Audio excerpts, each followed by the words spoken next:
नमस्कार दोस्तों, मैं आर.के. निराला सर भाषा की पाठशाला भाग 69 में आप सबका स्वागत करता हूं, अभिनंदन करता हूं। वर्ग 10वीं क्लास की पुस्तिका गोधरी भाग 2 की काव्य खंड से आज मैं घनानंद की 2 सवैया लेकर उपस्थित हूं। तो सवैया जानने के पहले हम इनके विषय में कुछ जान लेते हैं कि घनानंद थे कौन। तो घनानंद का जन्म 1689 ईस्वी में हुआ था दिल्ली में, और ये पेशा से गायक एवं कवि थे। इन्हें प्रेम का सबसे बड़ा कवि माना गया है, जो रीतिमुक्त कविता लिखने का काम करते हैं। इनकी प्रेम रस पर कविताएं लिखी गई हैं, और इनकी जो प्रेयसी थी जिससे इनका प्रेम हो चुका था, उनका नाम सुजान था, जो पेशा से नर्तकी थी। ऐसा माना जाता है कि ये ब्रज भाषा के प्रसिद्ध या प्रबुद्ध कवि थे, और जब नादिर शाह ने दिल्ली पर हमला किया तो उस समय उन्होंने अपने सैनिकों से इनका कत्ल करवा दिया। तो इनकी मृत्यु 1739 ईस्वी में हुई। इनकी रची हुई कुछ पुस्तकें हैं, सुजान सागर और विरह लीला। आज हम आपको इनकी 2 सवैया बताएंगे। अति सुधो स्नेह को मारग है और मोह असुआनी लय बरसों। तो आइए पहले कविता पाठ कर लेते हैं साथियों।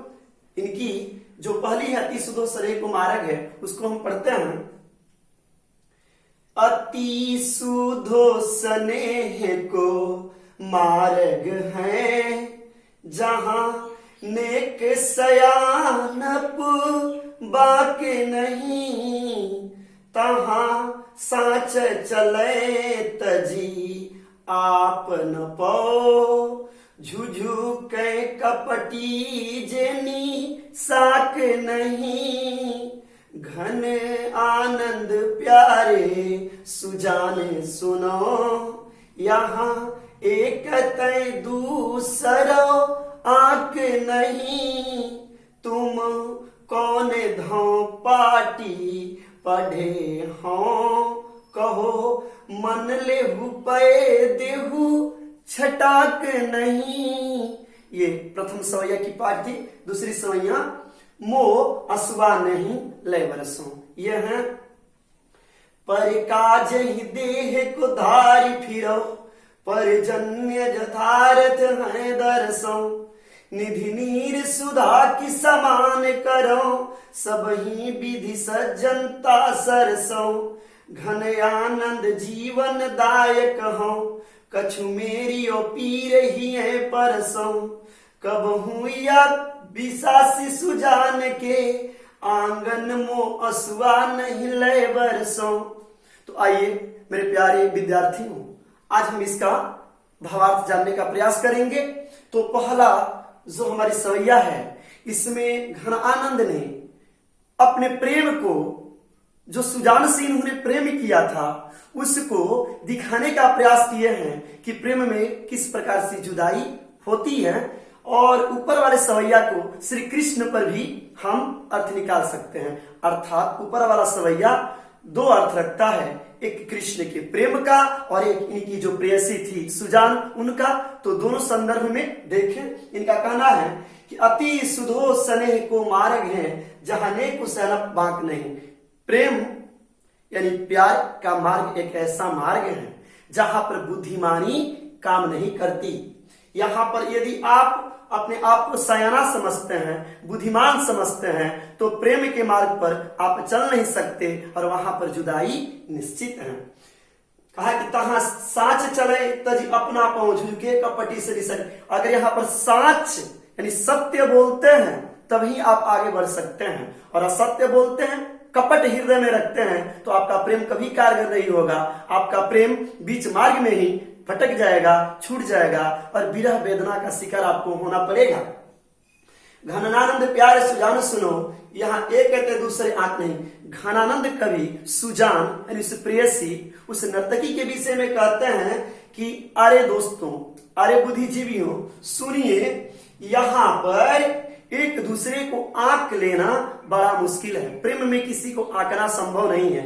जैसे मैंने सुजान के साथ किया और नतीजा हुआ विरह वेदना।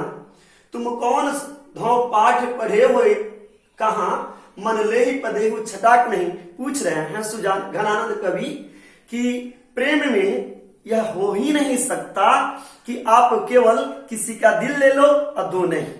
यानी कि प्रेम में लेना और देना दोनों चलता है, किंतु श्री कृष्ण पर इनका एक निशाना है कि श्री कृष्ण सबका दिल लेते हैं लेकिन वे कुछ नहीं दे पाते।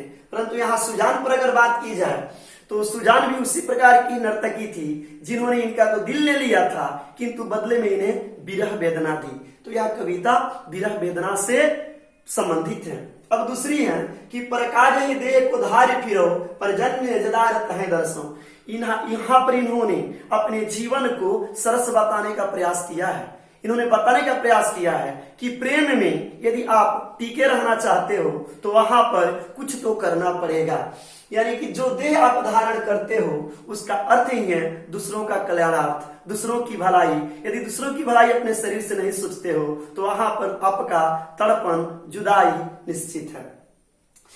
निधि नीर सुधा की समान करो सब ही विधि सजनता सरसो। आप हमेशा अपनी सजनता को ही दिखाइए, अपने अंदर से किसी प्रकार की दुर्जनता मत दिखाइए। जिस दिन दुर्जनता दिखाइएगा उस दिन आपकी सजनता समाप्त हो जाएगी। ये बातें ये बादल को इंगित करते हुए सुजान के पास पहुंचाने के लिए संदेश को कहते हैं या संदेश देते हैं। घनानंद जीवन दायक हो कहू मोरियो पी रही है परसों। घनानंद अपने पीर को, अपने दर्द को बयां कर रहे हैं, बादल से बयां कर रहे हैं हमसे, आपसे, कि यदि आपके पास विरह वेदना है तो उसको संभाल पाना बहुत ही कठिन कार्य होता है। कबहू या विशास सुजान के आंगन में सुनलय बरसो। कहने क्या है बादल, यदि आपको अवसर मिले तो सुजान के आंगन में जाकर मेरे आंसू रूपी बादल से बरसात करा देना, उन्हें यह आभास करा देना कि मैं कल भी उससे प्रेम करता था, आज भी उनसे प्रेम करता हूं। कुल मिलाकर यह कविता सुजान के प्रेम में लिखा गया है, किंतु इसको इससे इतर हम कृष्ण के प्रेम में भी ले सकते हैं। उम्मीद है यह कविता आपकी समझ में आई होगी, जो वास्तव में सवैया है। इसी के साथ में आपसे विराम लेता हूं। धन्यवाद।